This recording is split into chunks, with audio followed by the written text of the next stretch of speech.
Okay guys, this is the fourth and final module in the weight bearing series. We finally made it. Okay, now every kid is different, and so your child has his or her own unique needs that are being addressed individually with the weight bearing program that's been outlined for you. But what we're going to cover is, we're going to cover the basic concepts involved in why we want you to be so particular about your weight bearing program, or to do it so frequently, or whatever the parameters are that we've set for you. So in order to talk about that and see if we can clarify that a little bit better, I've brought a model with me. You're probably wondering what this thing is sitting next to me here. Basically, this is just a model that I'm going to use to show you the difference between an alignment scenario that we like as compared to an alignment scenario that might not be quite as ideal. So the right leg here is actually, obviously, the good leg. And you can see I put some arrows on it to represent the forces. And in this case, the forces line up nicely and nice long vertical lines. If I turn it sideways, you can still see, well, if I can get it turned here, you can see those nice linear relationships. And so in this case, when this child comes into a weight-bearing position, the forces go up and down. And you can kind of think of this like a building, in that this like the first floor and the second floor and the third floor, and they're kind of stacked right on top of each other, and in a nice linear fashion, so your building is nice and sturdy.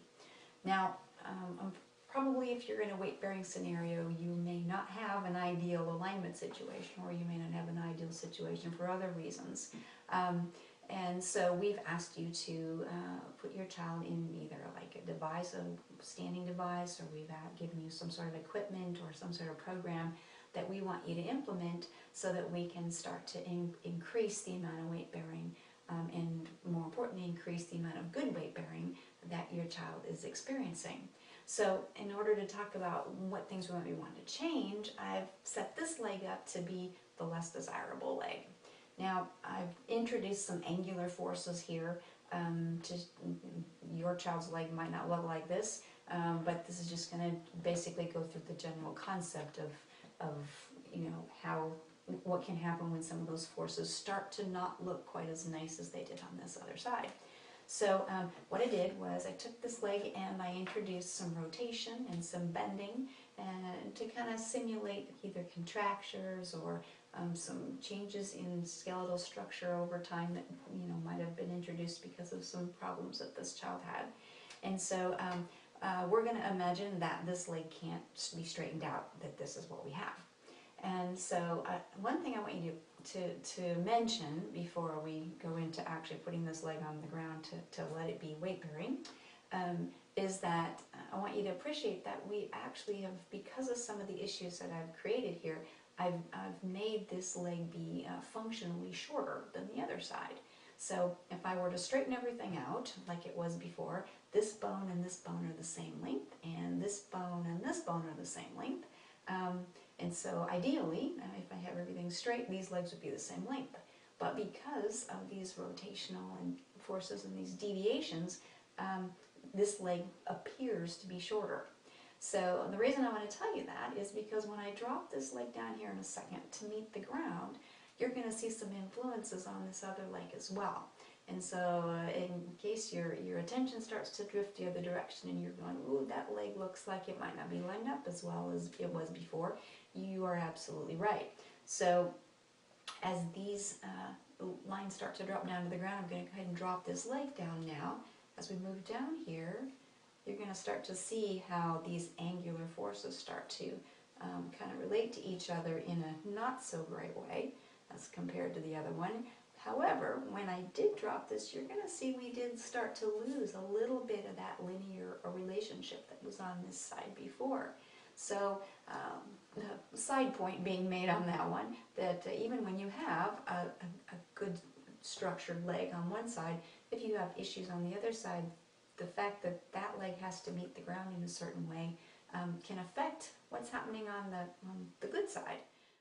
Okay, so disregarding this right leg for a minute, we're just going to look at this left leg. And as I bring this leg down to the ground, you bring it a little closer so you can actually see.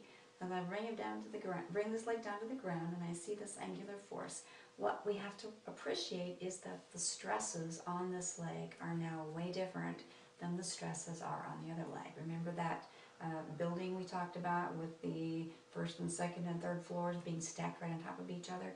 I now have a first and second and third floor that are shifted back and forth across each other. So they're not as stable structurally as they were on the other side.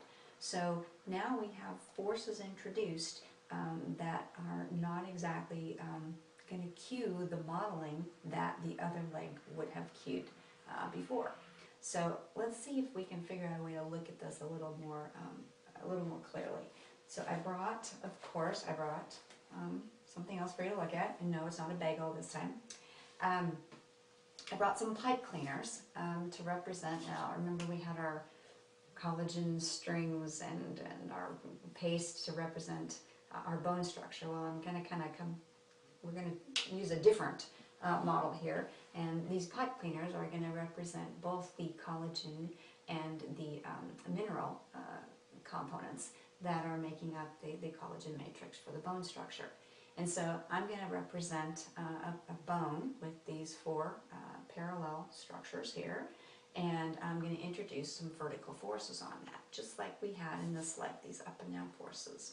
Well, if this happens repeatedly, the bone is going to start to basically say, you know, I need to make sure I'm prepared for these forces because they keep repeating, and I want to make sure that I'm protecting and basically building up a nice strong building structurally so that it can withstand these stresses that we keep experiencing. So I'm going to represent that by adding some material, just like the bone might do, and I'm going to actually use these straws to simulate additional material being added. And so if I can get them to go on, there we go. So now when I introduce vertical forces here, I have a much stronger system. So just like in this one, I had the nice vertical forces.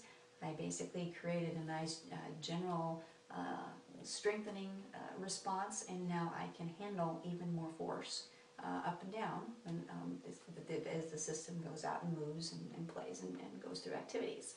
So, but what about our other side, right? So let's get our four pipe cleaners. Okay, same deal. And now I'm going to introduce a rotational or a bending force, okay, that's kind of represented by this leg.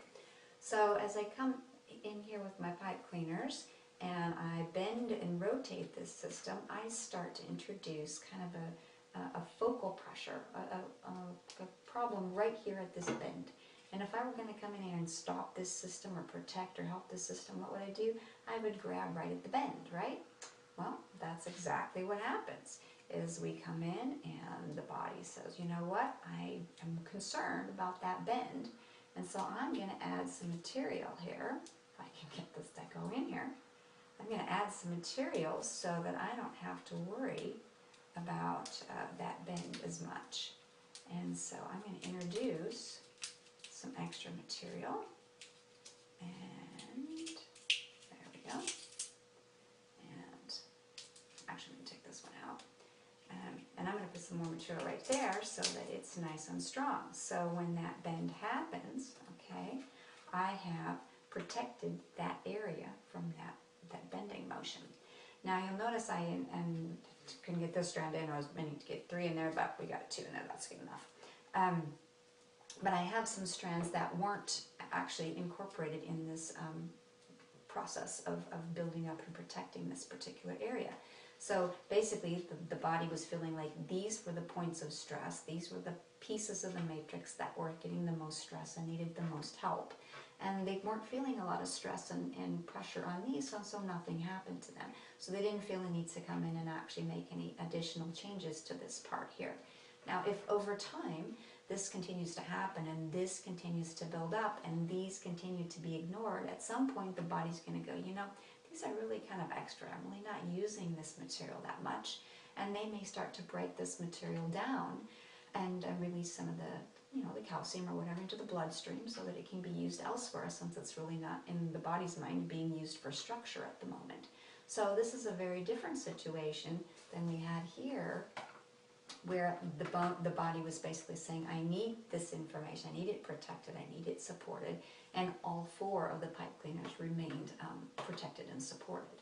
So hopefully you can see that with this weight-bearing program now, if we take that idea and I introduce a weight-bearing system for this child, I'm going to start to try to do some things that are going to minimize some of those abnormal forces. So I want to try to come as close as I can to this system. I may not be able to recreate this exactly, but I want to do some things that are going to minimize those forces. So if I have a knee driving down and in, I may have something in my stander, or I may have an orthotic support system that comes in and protects medially and pulls things the direction towards me a little bit, so that I can sort of decrease that force a little bit. When I do, I'm going to decrease the chance that the body's going to feel that curve pressure as much, and I'm going to redistribute hopefully some of those forces in other places, so it'll be distributed more equally. I might come in and put an orthotic on the foot so I can control this foot and make sure it's loading as vertically as I can. So I'm going to try to make those floors line up the best that I can, and make sure that I have things not only cued for weight bearing, but cued for development as well.